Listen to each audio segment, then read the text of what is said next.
way back in 1986. I'm here privileged to be senior most here. These people who joined later as a MA student, actually हमारा ragging तो नहीं होता था, लेकिन कम से कम socialisation तो जरूर करते थे हम लोग, जो कि हम लोग बात करेंगे। मैं आप सभी को इस अवसर पर माननीय काशीराम जी के इस पावन अवसर पर, जन्म दिवस पर आप लोगों को बधाई देना चाहता हूं। हम अपने सहपाठियों को भी, जिन्होंने अपने विभिन्न पहलुओं पर, माननीय काशीराम और दलित आंदोलन से संबंधित विभिन्न पहलुओं पर आपको अपना अनुभव, अपना रिसर्च, अपना अध्ययन अध्यापन से संबंधित जितने भी अनुभव है उन्होंने बांटा। इसके लिए बहुत बहुत बधाई हम सभी सहपाठियों को। मैं बहुत समय नहीं लूँगा क्योंकि खाने का समय हो गया है, इसीलिए हम क्यों यहाँ पर असम्बल हुए हैं, यहाँ पर एकत्रित हुए हैं, तो और अपने शिक्षकों के बीच में आप लोग हैं। शिक्षकों को कहा जाता है कि हम लोग मानव संसाधन का निर्माण करते हैं। मानव संसाधन मतलब क्या होता है? जो प्राकृतिक संसाधन तो हैं तो उसके बारे में सब जानते हैं। मानव संसाधन होता क्या है, जो आपको हम बहुत विस्तार में नहीं बताने जा रहे हैं। मानव संसाधन ये होता है कि हमारे देश के निर्माण में न सिर्फ प्राकृतिक संसाधन की जरूरत होती है, बल्कि मानव संसाधन की जरूरत होती है।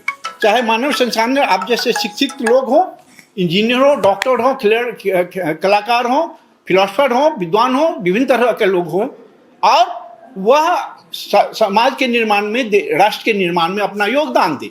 हम लोग भी वही कर रहे हैं। हम सब मिलकर के सामूहिक रूप से वही कर रहे हैं। और हमारे पूर्वज, हमारे जो बहुत परोधा जी थे, या हमारे आइकॉन जो थे, जिसके बारे में हम बात कर रहे हैं आज, चाहे माननीय काशीराम जी हो, डॉक्टर अम्बेडकर हो, या फूले हो, या पेरियार हो, या स्वामी नारायण स्वामी हो, या अन्य हमारे जो बहुत सारे आइकॉन रहे, उनके बारे में हम विचार विमर्श कर रहे हैं।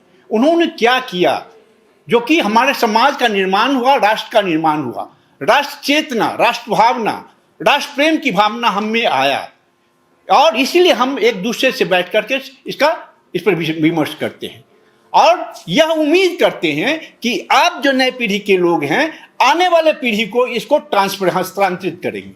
मतलब the transfer of knowledge has to be, it's a continuous process which has to be done by youth like you and all. So this is your responsibility. आपके कंधों पर यह जिम्मेदारी होती है कि हमारे जो परोधा, हमारे जो पूर्वज ने हमें दिया है, हमने जो इस तक आप लोग तक लाया है, आप किस हद तक आप इस धरोहर को आगे बढ़ाते हैं। डॉक्टर अम्बेडकर का भी यही कहना था, चाहे हमारे जितने भी हों, माननीय काशीराम जी ने भी वही किया। हम चूंकि यूरोपियन सेंटर के स्टूडेंट रहे हैं, और हमने देखा है यूरोपियन सोसाइटी भी बहुत कंजर्वेटिव, बहुत दक्यानुशी सोसाइटी थी। भारत के तुलना में तो और दक्यानुशी सोसाइटी हुआ करती थी 12वीं या 13वीं, उससे पहले 6वीं से लेकर 14वीं शताब्दी तक।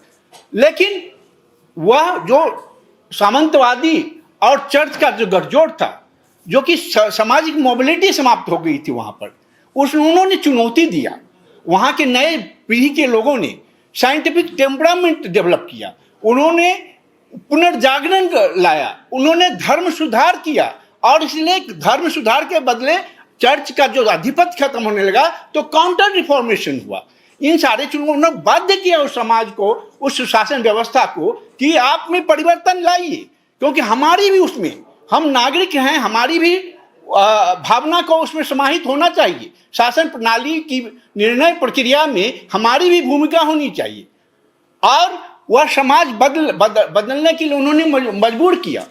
और आज जो देख रहे हैं विश्व में विभिन्न जगहों पर वो अपना आधिपत्य जमाए, पूंजीवादी व्यवस्था या उपनिवेशवादी व्यवस्था के तहत, तो वहाँ भी समाज दक्यानुशी इतने थे, वहाँ पर भी धार्मिक स्तर पर प्रताड़ना हो रहा था। वहाँ भी राजनीतिक उत्प्रेरण क्या बोलते हैं, उत्पीड़न हो रहा था। Basically, it was not only political, it was economic as well as social persecution, which made Europeans to migrate from their own place, their own continent, Europe, two different, like America, discovery of America and discovery of Australia, other India and all. These people, these are the land which is supposed to be discovered by Europeans. It is not true. Basically, all civilizations were there. हमारा civilization या किसी भी विश्व के कोई भी civilization already था, लेकिन उनको खत्म करके, उनको उत्प्रेरित करके, उनके उस व्यवस्था को समाप्त करके उन्होंने अपना स्थापित किया। हमारे देश में यह हुआ आर्यों के आने के बाद। आर्यों ने हमारी जो कल्चर था, हमारी जो संस्कृति थी, जो बहुत ही सुदृढ़ कल्चर थी, उस सुदृढ़ संस्कृति को बर्बाद किया और वो हमारे ऊपर थोपा उन्होंने अपनी सोच को, अपने तरीका को, अपनी शासन व्यवस्था को, अपनी रीति रिवाज को, अपनी धार्मिक विश्वासों को। और ओवर द ईयर क्या हुआ, हम भी मानने के तैयार हो गए कि शायद यही है सही, शायद यही सत्य है। और इसलिए हमारे जो जिनके बारे में हम अभी चर्चा कर रहे हैं, उन्होंने इन बातों को चुनौती दिया। उन्होंने इनके आडंबरपूर्ण जो बहुत सारी रचनाएं थी, चाहे रामायण हो, महाभारत हो, गीता हो, उपनिषद हो, या ब्राह्मण हो, या जो भी हो, वेद पुराण, सारे चीज को चुनौती दिया। उन्होंने कहा ये आडंबर है, ये ढकोसला है, हमें मानसिक रूप से गुलाम बनाने का आपका तरीका है। धार्मिक रूप से, सामाजिक रूप से, राजनीतिक रूप से, आर्थिक रूप से आप हमें चाहते हैं कि हम गुलाम बने रहें। और इसलिए इन सारे शब्दों हर स्तर पर, वरना सिर्फ राजनीतिक, आर्थिक, सामाजिक हर स्तर पर हमारे लोग उनको चुनौती दिए। इसलिए आप जानते होंगे आज ही नहीं, जेएनयू के लोग जब इन बातों को, रेशनल बातों को करते हैं, जेएनयू के छात्र जब इन बात को उठाते हैं तो कहते हैं एंटी नेशनल है, राष्ट्रद्रोही हैं। हकीकत है आपके जो लोग ये बात कहें, जो रेशनलिटी में विश्वास किए हैं, जो समरसता में विश्वास किए हैं, जो जन में एक रूपता लाने की कोशिश किए हैं, उसको भी राष्ट्रद्रोही, धर्मद्रोही, धर्म विरोधी, ये वगैरह अलंकरणों से पुकारा गया है। डॉक्टर अंबेडकर या फूले या फिर पेरियार, ये सब अपने आप में आपके उदाहरण हैं। इसलिए आप जो कुछ कहते हैं, इसमें ऐसा नहीं है कि आप ही पहला व्यक्ति है।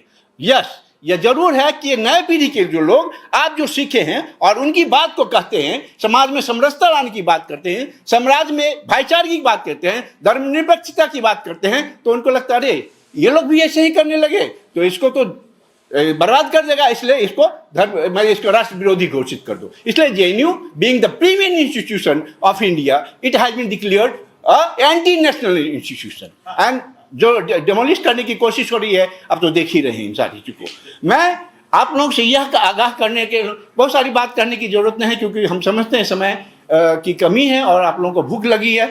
और मैं इन सारी चीज़ों को कहना इसलिए चाहता हूँ कि आने वाले समय में यह हम जानते हैं, हम बिहार से हैं और मैं आपके तरह यहाँ पर स्टूडेंट हुआ करता था। वहाँ पर ये जो आपका यूडीएसएफ है, मैं यूडीएसएफ को फिर से बधाई देना चाहता हूँ। यूडीएसएफ का फॉर्मेशन, हम लोग उसमें फाउंडर मेंबर हैं।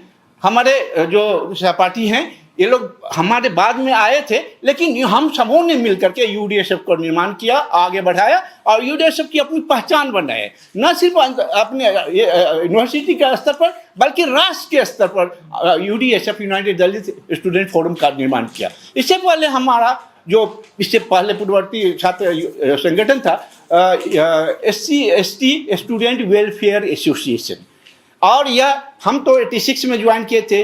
83 में सैनेडाई हो गया था, यूनिवर्सिटी में एडमिशन वगैरह नहीं हुआ था, एकदम जीरो ईयर हो गया था। उससे पहले हमारा संगठन था, लेकिन वह 83 के एपिसोड के बाद यह शिथिल हो गया था। हमारे लोग डर गए थे, इसलिए संगठित न हो पा रहे थे।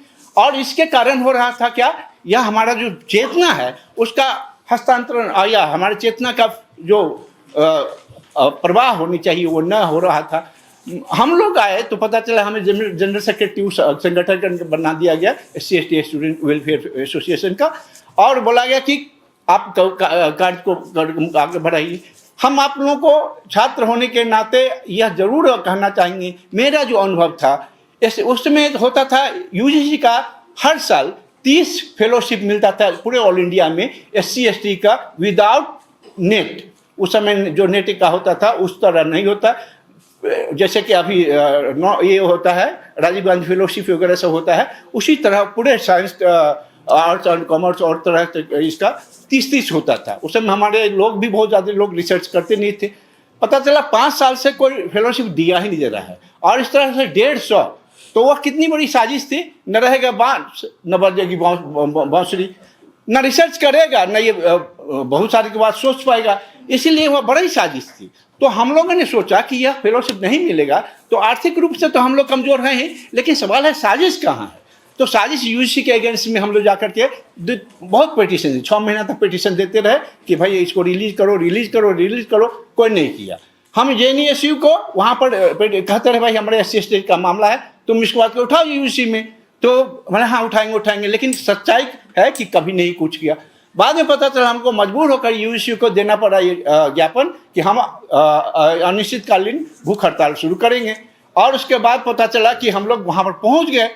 वहाँ पर जब पहुँच गए भूख हड़ताल के, तो एक दिन भूख हड़ताल के दूसरा दिन होने वाला था, तो पता चला कि जेएनयू के छात्र संघ, जो उस समय बहुत प्रोग्रेसिव विचारधारा के लोग होते थे, वहाँ पर पहुँच गए और हमारे ही दरी पर बैठ करके हमारे साथ नारा लगाने लगे। और उसके बाद पता चला कि यूजीसी का जो सेक्रेटरी डेलीगेट लोग को भेजा वहाँ पर कि चलिए आपसे वार्ता होगी। तो पता चला वार्ता हुई तो चारों ऑफिस में चलने लगे। तो बोलता है कि और फिर हम वहाँ पर बैठे, हमारे लोग बैठे हुए थे और हम ही लोग धरना प्रदर्शन पर बैठे। तो बोलता है कि हमारा आदमी कौन है, हम जिस उद्देश्य से हम लोग धरना प्रदर्शन कर रहे हैं, हमारा कहाँ है कोई। तो बोलता है कि जेएनयू है ना ये। बोले कि जेएनयू हमारा है, हम मानते हैं, लेकिन हमारी बात को लेकर के ये अभी आगे तक कभी तक नहीं आए। हम लोग आए पहली बार, और उसके बाद अगर हम लोग नहीं कीजिएगा तो आप लोग कीजिए, हम लोग धरना प्रदर्शन करते हैं, भूख हड़ताल करते रहेंगे। सवाल है कि वहाँ पर जब गए, सेक्रेटरी हमसे बात करता है। पहले तो कोल्ड ड्रिंक वगैरह दिया, समय गर्मी का समय था, कोल्ड ड्रिंक, हम कोल्ड ड्रिंक नहीं पिए। सारे लोग अलसत बात हो रही है, बहुत सारी बात हो रही है और इन मुद्दा पर बात ही नहीं हो रही है। तब वहाँ पर जो सेक्रेटरी था बोलता है कि प्रसाद जी आप पिए ना कोल्ड ड्रिंक। हम बोले कि सर हम कोल्ड ड्रिंक पीने तो नहीं आए हैं, हम तो यहाँ है वार्ता करने के लिए, हमारा फेलोशिप 5 साल से रुका है और हम यहाँ पर ये कोल्ड ड्रिंक भी नहीं। अरे वो सब होगा बाद में, लेकिन सर पहले यही होगा तभी कोल्ड ड्रिंक पिएंगे हम। और लास्ट में यही हुआ, जब वो बात एग्रीमेंट हुआ कि मतलब चलिए ठीक है हम लोग करेंगे, हम चेयरमैन से बात करेंगे, कमिटी डिसाइड करेंगे and we consider your demand and all. और लास्ट में यह हुआ कि वह 5 साल का 150 फेलोशिप हमारे पूरे भारत के लोगों को मिला। और उसके साथ वहाँ से जो निकला, हमारे विद्वान, हमारे बहुत सारे विभिन्न यूनिवर्सिटी में बहुत सारे रिसर्च स्कॉलर, वो हमारे लिए सेट पैदा हुआ। और उस लड़ाई, हम इसलिए आपको जिक्र किया इसको क्योंकि यह लड़ाई में कहाँ कहाँ बाधाएं आती है। मान्यवर काशीराम जी को क्या कम पड़ता हुआ, साइकिल लेकर चलते थे, वो अगर वो साइंटिफिक बने रह जाते थे, अपनी जो सुख पूर्ण जीवन का भोग करते रह जाते, तो आज हमारे लोग इतना चेतनाशील नहीं होते, हमारे लोग इस तरह इकट्ठा नहीं होते। मैं समझता हूँ बहुत सारी कठिनाइयाँ आएंगी, लेकिन उन कठिनाइयों को सामना करते हुए आपकी जिम्मेवारी क्या होती है। आप क्या यह जो बहुत eat drink and be happy वाला फिलॉसफी में विश्वास करते हैं कि you have a responsibility towards your society, what you are going to give back to your society, that responsibility keeps you aware, keeps you basically not satisfied with the things which is happening all the way. आज जो हो रहा है देश में, वह कौन लोग हैं बेसिकली, कौन लोग आजकल हमारे दोस्त, हमारे ही यूथ उसके साथ दिग्भ्रमित होकर के चले गए, और जिसके कारण हमारे स्थिति जो है वो गंभीर हो रही है।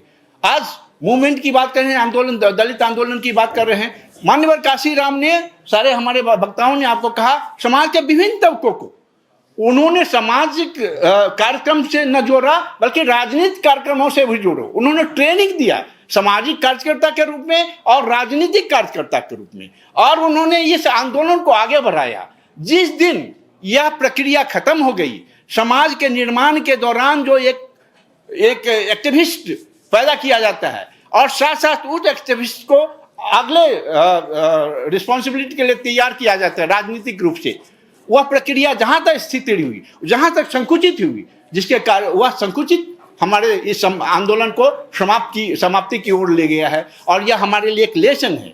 यह जो हम संकुचित इस विचारधारा को संकुचित रूप से देखने लगे हैं, या किसी समाज या किसी एक जाति विशेष तक सीमित कर देना चाहते हैं, उसका फायदा हमारे दुश्मन उठा रहे हैं। यूपी का चुनाव, पिछले साल का चुनाव या उससे पहले का लोकसभा का चुनाव एक एग्जाम्पल है, कैसे हमारे ही लोग को तोड़कर हमारा ही दुश्मन बना दिया, और आज वह हमारे ही लोग को हमारे अगेंस्ट में खड़ा करके चाहते हैं कि इस आंदोलन को ही एकदम मिट्टी में मलित कर दिया जाए। तो इन सारे चीजों को, यह जो आप व्यवहारिक जीवन में देख रहे हैं, यह सिर्फ हो नहीं रहा है, बल्कि यह व्यावहारिक रूप से सदियों से होता आ रहा है, और वही उसको जब तक कोई रिटॉर्ट नहीं मिला है, जब तक उत्तर का उसका मुंह जवाब सही ढंग से नहीं मिला है, तब उसका मनोबल बढ़ रहा है। आज मनोबल बढ़ गया है कि पार्लियामेंट जैसे जगह पर भी जो हम एक कहते हैं कि हम यूरोप से सीखे हैं, वहां पर जो इंग्लैंड था, ब्रिटेन था, वहां पर समाज भी बहुत सारे, वहां पर भी आरक्षण का महिलाओं के लिए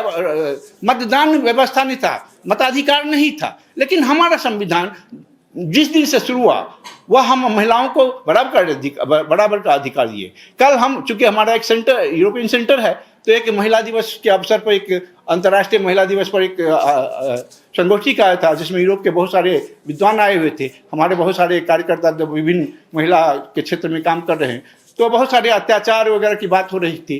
तो लास्ट में बोला गया कि आप कुछ करना चाहते हैं, तो सारे लोग बोले, हम बोले कि देखिए हमारे पास सारे साधन हैं, उपाय हैं, लेकिन उस उपाय को ही नहीं हम ढंग से समझ पा रहे हैं। हमारे यहाँ हमारे लिए प्रेरणा के स्रोत माता सावित्रीबाई फुले हैं, उनका जो शोषण हुआ, जिस तरह प्रताड़ना हुआ, क्या आपके सामने में कभी कल्पना भी कर सकते हैं आप? बाबा साहब अम्बेडकर ने महिलाओं के आरक्षण, महिलाओं के अधिकार के प्रावधान का क्या क्या नहीं दिया संविधान में, लेकिन उसके बारे में आप लोगों से कितने लोग जानते हैं?